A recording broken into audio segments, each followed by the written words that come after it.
Hey everybody, welcome to Mainly Movies, and Happy New Year! Believe it or not, we already have our first new trailer of 2020, which is for John Krasinski's A Quiet Place Part 2. That first movie was such a pleasant surprise for me. The story was simple, but incredibly tense, and it didn't feel the need to give us all the answers, which kept things compellingly mysterious. Plus, it had the best use of sound I've heard in a horror movie in a really long time. While that first film would have worked as a self contained story, it did leave itself open for a sequel, and this is a movie that I've been really looking forward to. In fact, I just released a video yesterday about my most anticipated movies of 2020, and this one made the cut even before a trailer, so hopefully this doesn't disappoint. Let's check it out.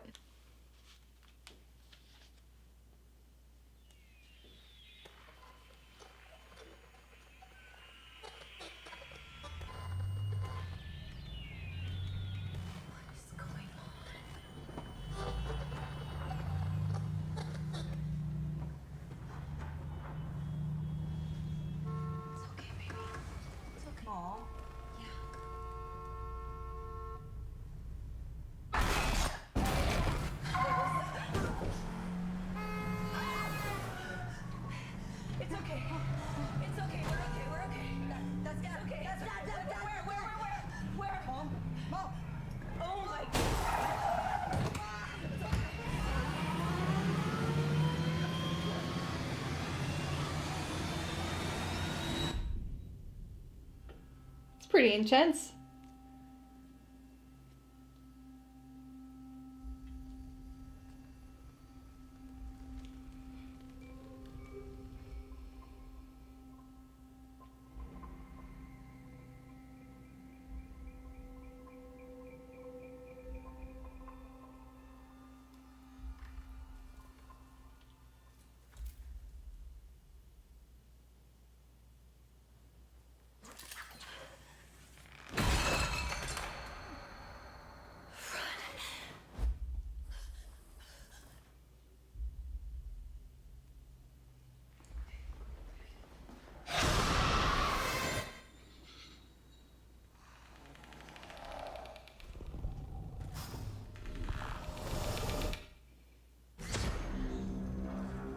I came all the way up here.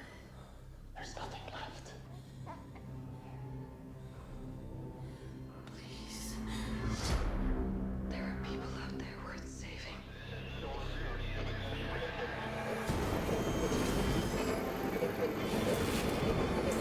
You don't know, do you? Oh, I do.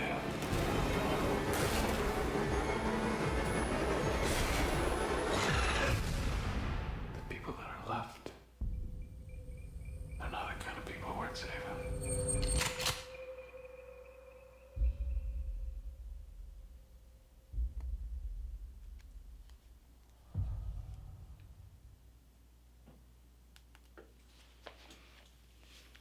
So that was really good. I think that was a really well-made trailer because it doesn't just show us clips of kind of the big action sequences. There's some of that, but it definitely has kind of a more tone-centric feel to it, or kind of you know, pushing that kind of thing forward.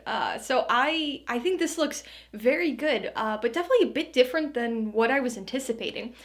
This is certainly different from the first movie, but I think it takes an interesting direction that looks like it's going to be pretty good. So the first movie really focused in on just this one family, right, and kind of their existence in isolation and trying to just survive, right? They were kind of hunkered down on that farm, and they weren't really interacting with other people. You know, all the interactions, or the few interactions that they had, never ended very well. And so this seems to be broadening the scope a bit. There's more people here. Cillian Murphy's character, and kind of interesting to see how that's going to play out, if he actually helps them, or, you know, what's going on. He seemed to have a shocked face when he saw the baby, which is understandable given how ridiculous it is to have a baby in this particular post-apocalyptic world. But I think that taking these characters and kind of putting them with other people, or kind of the potential interactions with other people, is a good way to go. Because in isolation, it was very tense, very exciting, but I think some of the best post-apocalyptic stories center on, you have a core group, but that there's multiple threats, right? It's not just these creatures, which still are very central to the plot here, and still very dangerous, I guess, and kind of scary. But I think having people, right? People are sometimes the most dangerous, especially in these, again, post-apocalyptic type movies. Think about even TV shows, right? Like The Walking Dead. The zombies are scary, and they're kind of the key thing and sort of what the show's known for, but it's really the human stories and how dangerous other people in these situations can be. What happens to society and kind of humanity after things crumble and we're kind of thrown back into scenarios before technology and just kind of general guides and rules for how people interact. So I think that's going to be pretty cool. I really like the day one sequence that opens up this trailer. I don't know how much that's going to play into the actual movie, if it's just going to be like a brief flashback, or maybe not even really included, and just for the trailer, but I like it. I know I said in the beginning that I kind of liked how it was mysterious. The first movie was mysterious and didn't really give away too much and didn't really explain everything, but I'd be lying if I said I wasn't really curious how everything kind of originated, and seeing day one. And that was a very exciting scene with her driving and the bus coming driving backwards. Seems pretty intense. So I'm interested in that, to see if that has a larger role, if they're going to be kind of cross-cutting between, before this event and this kind of creature apocalypse happens and after, or if it's what it's going to be. But seems very solid. Seems like we get a lot more views of the creatures themselves this time around.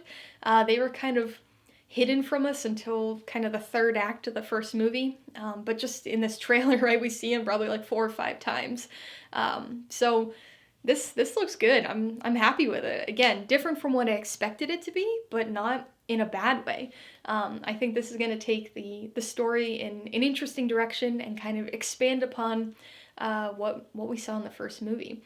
So that's just my take on the trailer, but what about you guys? What did you think of this? Are you excited for part 2, or do you think they should have stopped at part 1 and called it a day? Be sure to let me know in the comments below.